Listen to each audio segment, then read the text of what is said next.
Nimesh, congratulations. So why don't you introduce yourself? Hi, I'm Nimesh Singh. I was a 2-year student at CLAT Possible. I secured All India rank 193 in CLAT 2021 and I'm presently a first year law student at NUJS Kolkata. So Nimesh, you were enrolled with us in the 2 years FI program. Lots of students probably watching this interview are also our 2-year program students. So can you tell us how you balanced your preparation over the 2 years and then your boards? So let's just talk about that a little bit. So the biggest advantage that you have in a 2-year program is that you can divide your time very well. So you can very well balance your school studies along with your CLAT preparation. So the thing I personally did was I focused on the basics in 11th and then went on to give more and more mocks in 12th and focus on the more concrete preparation. Then I gave sectional tests and more of a mixed bag test of all kind of subjects because I already had a relatively strong base by the time I entered 12th. So the thing was, when I was in 11th, the pattern essentially changed. So the thought process of a lot of students was that, oh, the patterns changed, maybe our preparation should also change. But the idea is the fundamentals essentially remain the same. For legal, for quant, for CR, it's essentially all the same. So that fundamental building, that base block building is gonna help you a lot in terms of the CLAT examination, even in the new pattern.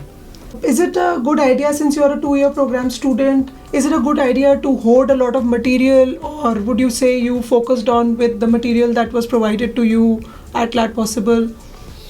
Actually, that's a question I was asking myself as well. I have 2 years, why don't I, take material from all possible sources and then practice them as much as I can? But I don't think that strategy works as well. What you essentially need is enough material, and you'd be provided that more than what you need at CLAT Possible itself. But you also need to ensure that you have quality material. For that, you need to place your trust in an institution. So I did that for CLAT Possible, and yes, you're provided with all sorts of material, provided with black books, green books, blue books, purple books.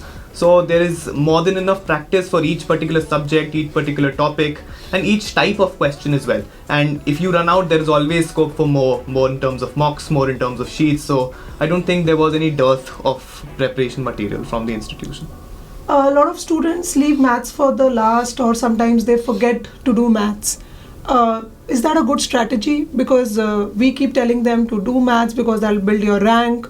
So is that a good strategy? Should they leave maths because maths is a very small quantifiable unit in the CLAT as well as ALIT exam?